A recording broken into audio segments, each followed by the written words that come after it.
フラクチャーはテホが熱い。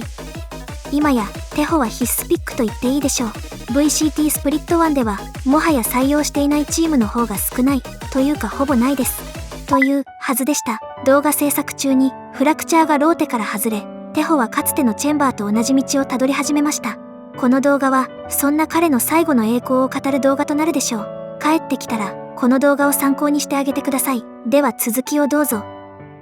まず知っておきたいのがステルスドローンの使用です。壁に張り付いて真上を向いてドローンを出すことで高いところにドローンを出すことができます。攻め側でタワーから攻めるときや守り側でパラボラ側の索敵をしたいときなど使うタイミングはかなり多いです。また左クリックで索敵スキル抑制のパルスを出すことができますが、この範囲はドローンの視界よりもかなり広いので敵が見えなくても最後に必ず開けた場所でパルスを出すようにしましょう。特に B メインから攻めるとき、ドローンを箱上でジャンプさせてサイトを索敵する動きはよく使われています。スペシャルデリバリー、誘導サルボとウルトに関してはかなり直感的にプレイできるかなと思いますが、特にサルボとウルトに関していくつか注意しておきたいポイントがあります。まず、サルボが発射されてからダメージが入るまでそこそこ時間がかかってしまうこと。例えば、解除音が鳴ってからこのようにサルボを打っても意外とハーフ解除されてしまうので注意が必要です。それではテホ入りの構成について紹介していきます。テホと相性がいいのは何といってもブリーチ。テホのサルボやウルトは強力ですが、かなり避けやすく単体でキルを狙うことは難しいです。可能であればサルボやウルトを使うとき、ブリーチのスタンを合わせるようなコミュニケーションが取れると良いでしょう。他のキャラに関してはブリーチさえいればデュエリストもセンチネルも何でもいいかなと思います。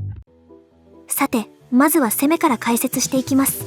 テホの攻めの最も強い動きはブリッジから2つサルボを入れて B のタワーを取る動きです。こうすることで B サイトを3方向から攻めることができます。そのためテホ構成ではこのようなアーケードからラッシュする動きが多用されています。もしもタワー側がグレなどで止まってしまったとしても真上ドローンを入れて攻めることができます。まずはこの動きをマスターしたいですね。ただしサルボだけでタワーを潰しきることはできません。ジャッジが怖い時などタワーのポジションを潰しきりたい場合は追加で空爆でグレを入れたりペイント弾を入れましょう。それ以外では開幕に誘導サルボでエリア取りし、もう1回サルボが溜まったらサイトに使って入るイメージを持ちましょう。1回目のサルボではセンチのトラップを壊す動きも意識しましょう。例えば B メインだとメイン側とキルジョイタレットを壊すみたいなイメージですね。 A メインを開幕取りたい場合はこのようにスキルを入れるのがおすすめです。その後 A サイト内に入れるサルボは雑に入れると角のポジが空いてしまうので注意してこのように入れるようにしましょう。ウルトに関しては少人数戦の遅延以外では普通にエントリーするとき特にサイトに使うのがいいと思います。最後にスタンの定点を紹介します。バリアの角に立って三角の上あたりに合わせ反射させると綺麗に入ります。 B サイトにエントリーするときはサルボをサイト側に使いたいのでメインからのラッシュや B メインを取ってそのまま攻めそうな場合はサルボを温存しスタンで取るのが強力です。アーケードラッシュに使える便利な定点です。この場所から窓枠の延長線上に UI の角を合わせるとアーケードの箱裏に綺麗に入ります。同じ場所から壁の角の延長線上に合わせるとこちらは通路側に入るようになります。ほんの少し地面より上げると入りやすいです。守りにおいて意識したいのが A メインのエリア取りです。ランクでは B サイトに行っても特にすることがないので基本的にテホの守りは A にいましょう。 A メインはこのようにサルボを入れて取りましょう。ネオンの場合は抜けられてしまうので手前側に入れるのもありです。スキルを入れた後に敵が来る場合はさらにブリーチのフラッシュやこういった反射のスタンを入れて打ち合うことを意識しましょう。これはメインからもロープ側からでも同じことができます。この時気をつけたいのが開幕敵がスキルを全く吐いてこないのにスタンもサルボも使ってしまうことです。もし味方が野良のブリーチで毎回スタンを入れてくれるならサルボを使わず温存するというようなイメージです。スキルが残っていれば敵が A メインを取り返しに来た時にカウンターすることもできますし B サイトに来た場合も移動しながらスキルを入れてカバーすることができます。もちろん敵が開幕取ってくるならちゃんとスキルを入れて取るべきなのでいい感じにスキルを節約しつつ取ることを意識したいですね。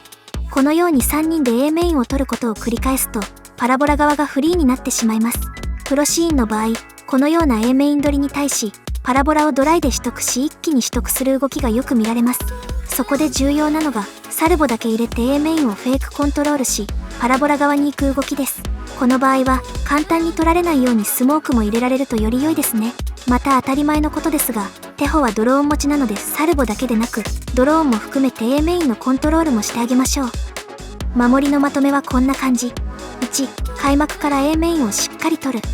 2、スキル少なめでコントロール。3、フェイクコントロールを行いパラボラや別の場所を守る。これらをうまく使いこなせば守りは十分でしょう。リテイクで強いサルボも紹介します。A サイトはこのサルボ一択。 B サイトは中プラの位置とタワーか手前側の角を潰すサルボがおすすめです。もちろんサルボはプラント遅延に使うのも強いですが、このマップのリテイクはマクロ理解やコミュニケーションが必要でやや難しいのでリテイクで使う方が無難です。フラクチャーではマップローテから外れるまではイニシエーターはブリーチに加えて相場やフェードが採用されてきましたが、今は守りも攻めもその優秀なエリアコントロールの能力の高さからテホ一択となっています。テホは定点をあまり覚える必要がなく使いやすいかつ強いキャラです。普段イニシはやらないんだよなという人もこの動画を見てぜひ挑戦してみてください。高評価、チャンネル登録もお願いします。というわけで、切り花プロジェクトでした。ご視聴ありがとうございました。